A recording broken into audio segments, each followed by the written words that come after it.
Elon Musk is already back in the news trying to tank Trump's bill. I broke this down with friend of the show, Cameron Kasky. Watch until the end. Make sure you're subscribed and check this out. Trump's big, beautiful bill is really unpopular, and I don't think they're very happy about it. I'm joined today by my friend Adam Mockler, who also just got a haircut. Adam, are you seeing this shit? Yeah, Elon Musk is back in his self-destructive, or now he wants to destroy Trump's bill phase, and I like it. I like it. Yeah, I kind of forgot about Elon over the past week or so. So it's nice to see that he's still on his Trump warpath. We'll put a tweet up right now on the screen that is Elon shitting on the big, beautiful bill once more. But it's more than just Elon who's not happy about this. A lot of people are unhappy about this. Let's right up here, we'll put a poll that came out recently that showed not only is approval obviously is pretty much zero with Democrats, it's also not very high amongst Republicans. And my question is, like, what did they think was going to happen? Yeah, so Elon Musk said this is destructive, utterly insane, and it will destroy millions of jobs in America. Now, even beyond that, we can talk about the fact that it strips a lot of social safety nets away from the most vulnerable populations in order to redistribute that money to the richest of the richest. Now, I don't think Donald Trump thought it would be this damn unpopular across the board, but there's been a lot of messaging against it. Democrats have been doing a decent job staying on message. Of course, it helps having Elon Musk leveraging his own platform to then shit on this bill. And overall, Trump is just overstepping very rapidly. He thought he could do anything when he got into office, and now he's doing nothing. Let me just remind you, at this point in Biden's term, he passed two monumental pieces of legislation because he didn't just like talk about being a negotiator. He actually knew how to get both sides together. Despite his sleepiness, he was good at bringing the sides together and passing shit. And all of this rant is to say that Trump is not doing anything. This bill is failing, and it's good that it's failing. Well, it seems like MAGA's plan, of course, to address this unpopularity is, of course, just denying and acting like everybody loves it. A senator from Oklahoma actually came out and did exactly that. I actually hadn't heard of this guy, but let's see what he has to say about the matter. The bill has become so unpopular in the polling. I haven't seen any of that polling. I know my constituent base in Oklahoma wants this done for the president and get behind or get on past the Biden administration policies and get on to the Trump policies. So I haven't Look at that dork to his right. At least my people that they don't want this done. Everything I've seen, they want this done. Yeah, I mean, he's just kind of gaslighting right there. The Fox News poll showed that across even red districts, this bill is unpopular. So it seems to be breaking through. Well, the question then becomes, like, even if it's unpopular, even if people aren't happy about it, are they going to really give any meaningful pushback? Josh Hawley, who's sort of like the Captain Racism of America, he's one of racism's younger, more sprightly avatars. He came out and had some things to say about the big, beautiful bill, but then he proceeded to sort of reinforce the fact that he's not going to have a spine. Here in Congress, this effort to cut Medicaid, and I think, frankly, my party needs to do some soul searching. If you want to be a working class party, you've got to deliver for working class people. You cannot take away health care from working people. And unless this is changed going forward, that is what will happen in coming years. So you're voting I'm going to do against everything I can to stop that. Did he just break from the cult? We've seen Tillis, Rand Paul, and Ron Johnson all come out against this. And keep in mind, Republicans have a thin majority in the Senate. This passed in the House by one single vote. So Trump is having a lot of trouble. When it was about to pass through the House, we saw Trump walking through Congress, walking through the House, like begging people basically to vote. And I think we could see something similar. He's getting desperate. He hasn't passed anything whatsoever. And yeah, the big headline is Elon Musk is again coming out trying to tank this bill while Trump is nowhere to be seen. Where is he? Yeah, I mean, fortunately for Trump in the Senate, he does have his new Republican Senator, John Fetterman. When the War Powers bill came to the Senate, the one that was introduced by a bipartisan coalition, I might add, all of the Democrats voted to limit Trump's power, and they were joined by Rand Paul, and all of the Republicans voted to let Trump do whatever he wanted, and they were joined by Mr. War himself, John Fetterman. But that's beside the point. What we're looking at right now is a bill that is so big and bloated with shit that's bad for everybody that MAGA world has their shoelaces tied together. And obviously this happens all the time. It happened with the war. It happened with Elon. But it's still important to observe these things and pick apart what exactly they can mean. What I'm seeing here is an issue of there's so much bad stuff in the big, beautiful bill. It's hard to message around it because it's so full of damaging things. It's so full of wealth transfer from the poor to the rich and services that the government provides to make people's lives better being cut. It's like, how do you even communicate to your average person who can only think 3 bullet points at a time tops just how devastating this is?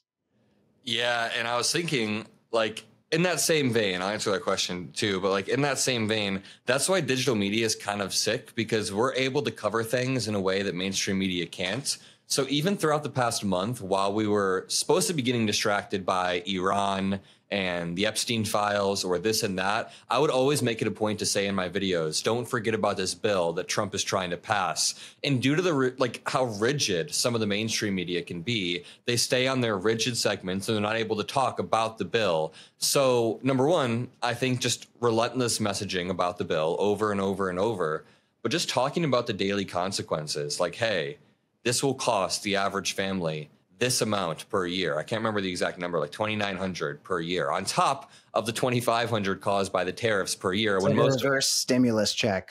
It's yeah, like a de-stimulus check. most American families don't have $500 to pay for an emergency if an emergency popped up. And Trump's like, you know, due to my hubris, I want you to pay an extra. I'm going to give you a reverse stimulus check here, here, and here. Exactly. I mean, it's like they could introduce a bill that is literally just give us $10,000 and we are going to burn it. And I feel like a lot of Trump's base would just freak out with excitement. But again, you know, there are people standing up in opposition to this type of thing. But it's like, how do you undo this? Like, once the big, not so beautiful bill goes through, how does the Democratic Party try and undo the mess? Because that's what the next several generations of us paying the price for Trump's presidency is going to be, is legislation being passed, not to move us forward, but to undo the disasters of the past fucking 6 months. So if you're the Democratic Party right now, you've got the big, beautiful bill going through. What do you do immediately after other than be like, I told you so? You build off the back of the momentum from the No Kings protests and all the people who are obviously pissed, and you just try to mobilize for the midterms. Because if we can just win back power, and I know that's a shitty answer because it's like, well, we have to wait another year or whatever. But like, I mean, I think that we just message around it relentlessly.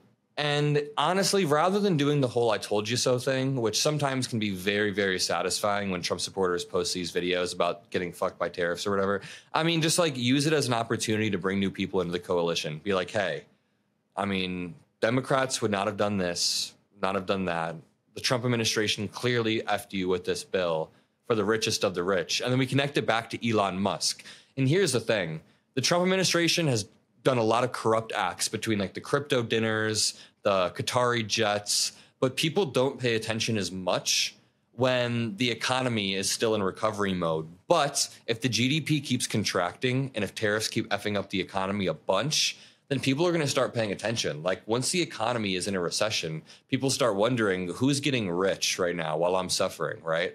And then and it's just interesting because you see Elon coming out about this bill, but it's like, this bill is the exact type of governance that Elon was imposing upon all of us. Like, the big, beautiful bill is Musk politics in action. Yeah. And it also isn't, though. Like, it is because it's the exact policy he lobbied for, but he's also pissed off because it adds so much to the deficit, or at least he acts like that's why he's pissed off. So it is very Muskian or Musk-esque or Trumpian or whatever. It's just shit policy. It's terrible. And it doesn't help the American people. It's still this Reagan-esque policy of trickle-down economics. Like, we can make the richest even more rich and that'll trickle down. I mean, this is literally just pay up economics. Like, Trump's most coherent financial plan as president has been his crypto scheme, which a lot of people don't talk about, despite it being maybe the biggest scam a president has pulled in United States history. Trump's, shitcoin crypto scheme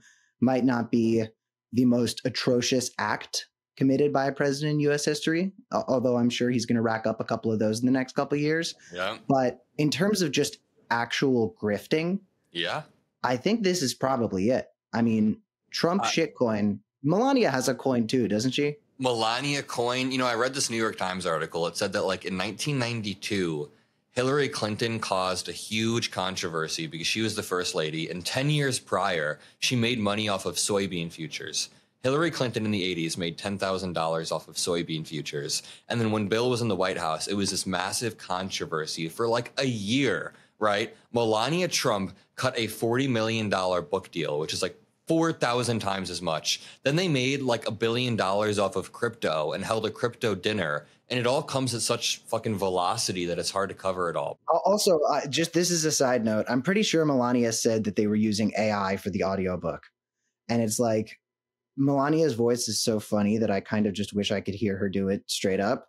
But I'm always curious, and this is what we'll talk about for the remainder of this video, because I think that we have covered the headline, which is Big Beautiful Bill bad and also not being taken well. And also MAGA's probably just going to run with it.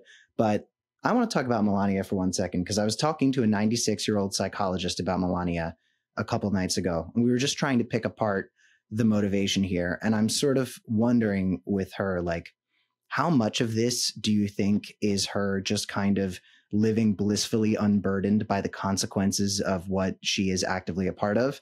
Like, how much of it is, do you think, her just kind of tuning it out and being like, oh, I'm just going to live this luxurious lifestyle, I'm not really going to pay attention to it? And to what degree do you think she knows what's happening, she's in on it, and she maybe knows that she has a little bit of bargaining power, seeing as if she leaves him, it's an actual mess that would actually hit him? I think there's like a 50% chance she got lobotomized 3 years ago, so she doesn't have to deal with Trump shit anymore. And then a 50% chance she's just like capitalism maxing and trying to make as much money possible before the Trump family grift is over. In all seriousness, it's more likely she just grift maxing, I think. Yeah, it must just be like every time she is like, okay, I have to get the fuck away from this. I have a son. I need to be a human being. Somebody just sits down with her and just shows a PowerPoint presentation of how much more money she can make if she stays. And it's just them straight up bribing her. But she's got to have some friend who's like, hey, by the way, you could probably get a little bit more if you threaten divorce a few more times. Anyway, everybody, if you are Melania Trump and you're watching this, please leave Donald. Go find somebody nice. Go find a nice man. And if you're Pete Hegseth, please get help, please.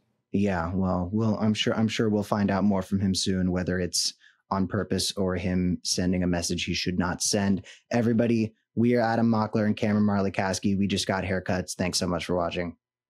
Peace out.